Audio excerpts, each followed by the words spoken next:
నాకు అర్థం కాని విషయం అంటే మన ఆంధ్రలో పాలిటిక్స్ ఇప్పుడు ఇంకా ఇంకా ఎలక్షన్కి 4 సంవత్సరాలు ఉంది, 3 సంవత్సరాల పైగానే ఉంది. ఇప్పుడే ఇంత రసవత్తరంగా ఉంటే నిజంగా అప్పటికి ఎలాగుంటుందో మనం అసలు మాటలు వర్ణించలేంది. నాకు అసలే మనకి అప్పటికే ఫ్యూజులు ఎగిరిపోతే ప్రతి ఒక్కరికి నిజంగానే. ఇంకా నాకు తెలిసి పోటీ చేసి చంపేసుకుంటారు నాకు తెలిసి రోడ్డు మీద పడి. అలా ఉంది అసలు. ఏంటి అసలు పాలిటిక్స్ అసలు ఎన్ని దారుణాలు అంటే అసలు అన్ని దారుణాలు నిజంగానే. ఒక పోస్టర్ అయితే ఇప్పుడు నిన్న విజయవాడలో మంచి అలచల్ చేస్తుంది. ఏంటంటే కొడాల నాన్నగారు అన్న మాటలు, సరేనా, చంద్రబాబు నాయుడు గారు ఓడిపోతే నేను రాజకీయంగా రాజీనామా చేసి చంద్రబాబు నాయుడు గారు కాళ్ళ దగ్గర బూట్లు తిడుతుందని చెప్పిన అది ఉంది కదా పోస్ట్ మాటల. దానికోసం అంత రచ్చరచ్చ జరుగుతుంది విజయవాడలోనే. ఇటు టీడీపీ వాళ్ళు తగ్గట్లేదు, అధికారం ఉన్న టీడీపీ వాళ్ళన్నా కొంచెం ఆశిస్తూ నడుస్తున్నారేమో, కానీ వైఎస్ఆర్సీపీ వాళ్ళు అసలు తగ్గట్లేదు ఈ విషయంలో కూడా. సరేనా, ఇంకా 2029 ఎలా ఉంటుంది ఏంటో, సరే ఎలక్షన్ ముందు ఎలా ఉంటుంది ఏంటో. సరేనా, నాకు తెలిసి మన ఆంధ్రలో ఫ్యాక్షనిజం లేదు కాబట్టి లేదు. ఒకవేళ నాకు తెలిసి అప్పుడు కొలత రావచ్చు మమ్మ, 2029 ఎలక్షన్కి అప్పుడు కొలత రావచ్చు మమ్మ, ఫ్యాక్షన్ వచ్చేసి మమ్మ నాకు తెలిసి. సరేనా, కడపలో ఉన్న రాయలసీమలో ఉన్న ఫ్యాక్షన్, కడపలో ఉన్న ఫ్యాక్షనిజం మన కోస్తాంధ్రకు వచ్చేస్తుందమ్మ నాకు తెలిసి.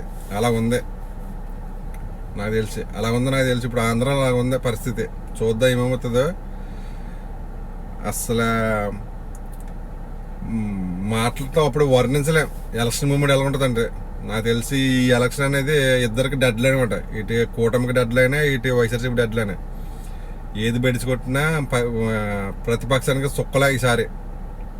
సరే, మరి ఇంకా 3 సంవత్సరాలన్నర ఉంది. మరి ఈ 3 సంవత్సరాలన్నర ఎలా ఉంటుంది ఏంటో, ఎలక్షన్ ముందు ఎలా ఉంటుంది ఏంటో. నిజంగా చిన్న ఇంత కుర్రోడు కూడా ఆడి కలిసి 18 ఏళ్ళు నిండుతలేదు.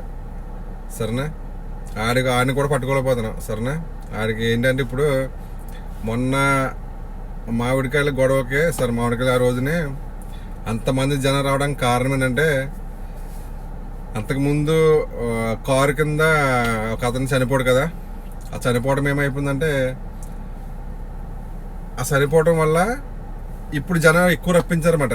డబ్బులు ఇవ్వకుండా ఏ పార్టీ కూడా డబ్బులు ఇవ్వకుండా మనకి ఫ్రీగా ఎవరు ఏ కార్యకర్త కూడా వెళ్ళి జేబులో డబ్బులు పెట్రోల్ కూడా ఇచ్చిన ఎవడెళ్ళరా. మందు బిర్యానీ, బండిలో పెట్రోల్, చేతికి డబ్బులు, ఇవన్నీ సహజమే, అది కామనే. సరేనా, తర్వాత ఏంటంటే